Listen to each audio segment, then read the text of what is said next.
Is there any debate? We're going to get into the first bracha.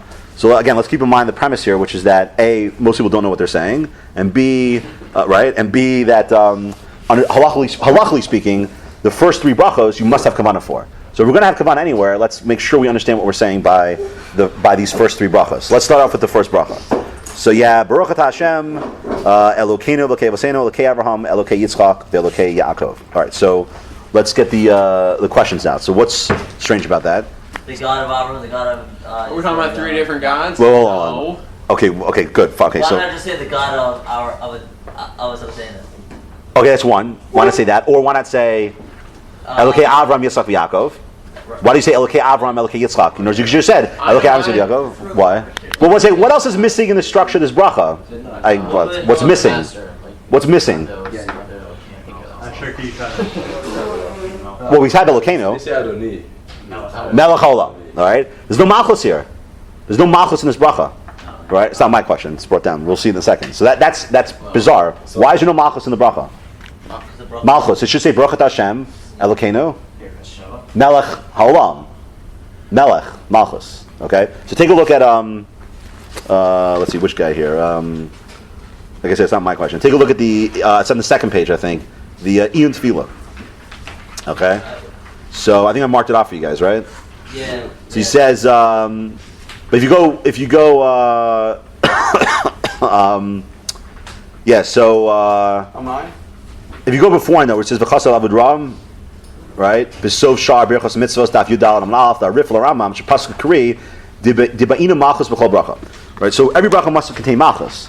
So then he asks the question, amai lo takinu malchus b'bracha rishona shel Shmona Esrei, right? So how come there's no mention of malchus in the first bracha of Shmona Esrei, or in the brachos me'ein sheba be'arvis l'Shabbos, which is right? Well, before Magen Avos, by you say by chulu, you say Baruch atah Hashem, Elokeinu L'Seinu, right? Konei Shemayim Haaretz, right? Okay. Friday night, yeah. Okay.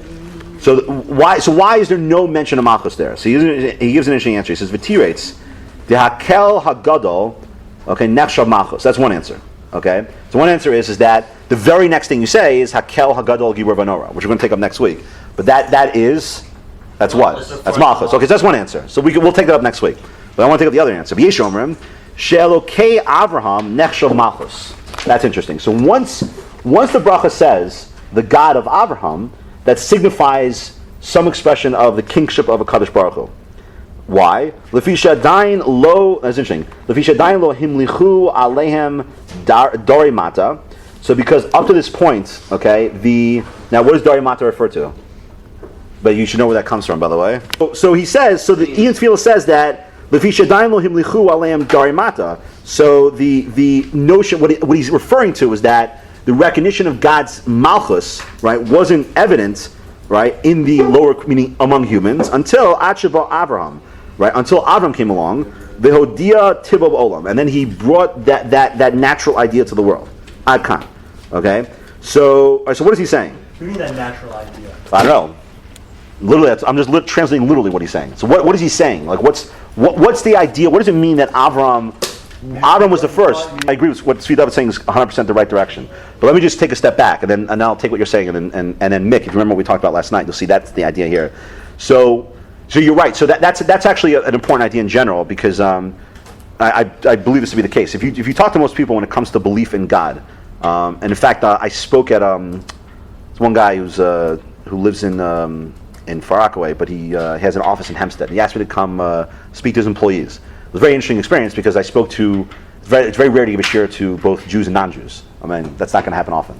What's amazing is that among the non-Jews there, and I'm just using this, it's anecdotal, it's not statistical, but as a sample, among the non-Jews there, you had two kinds of people. Either you had a person who is a believer, but that means he's all in, meaning that he believes that God created the world, and he believes that God cares about, like God has a personal investment in his life. On the other end, the other types of goyim there were the ones who believe there's a creator. They didn't have a problem with that. They're okay believing that something brought this universe into being. That's not such an idea that bothers people. But they're very bothered by God being involved in the world. So that philosophical notion of Aristotle actually is something that is I'd say, the most common, normal religious belief a person has. They believe in God as creator, but they can't believe that God's involved in the universe. Why? Because what bothers them? This is the Koheles idea. What bothers them? I stubbed my toe earlier today. Right, the asymmetry in Scharvonish, because in their mind it's like, how could it be that this baby got killed? How could the Holocaust have happened? Or all these things. How could God allow bad to happen? So when they see that, whereas the hyper religious person will just chalk it up to Gamzul Tova, this person will say, they'll reject any notion of God being involved in the universe. Let's say he's a God who had nothing to do with it once he created it. Malchus, right? So what's the idea that Elokei Abraham? So he brought to the world the notion of Malchus HaKadosh Baruch Hu, right? And then the B'tiva. What is he adding by Tiva? So what were we saying again? I was saying that he brought in the fact that God is involved in this world. Right. It has something to do with this world. Exactly. So what Tzvita was saying is perfect. In other words, Avram taught the world. Avram had to teach the world. In other words, but how is that expressed through Malchus? Okay, because to recognize Malchus, what must you? This world. Exactly. You must to recognize God as Melech implies one critical idea, which is God relates to the world, right? So I think and that's why there's no need to mention Malchus, a Melech Hashem, a Melech HaOlam, according to the Ian Tefillah. But I think the point he's bringing out, which I think is a critical point in general, what the theme of this entire section of Shavach is. Okay, you see Baruch Atah Hashem. Okay. We saw in Chovos Levavos, okay? If you had to sum up in Chovos Levavos, the first two sha'arim are in philosophy, and then he starts in Avodas Hashem. The first sha'ar talks about basically Yichud Hashem, understanding that there is a God, Baruch Atah Hashem, and the next thing he talks about in the second sha'ar is Hashgacha, all about how God relates to the universe. It's obviously that makes perfect sense in the framework of Tefillah. When you stand before God, you have to say Baruch Atah Hashem. Well, maybe we'll take up Baruch also, but maybe next time. But you recognize there's God, and then you say Elokeinu Elokei Avosseinu, because what are you now talking about?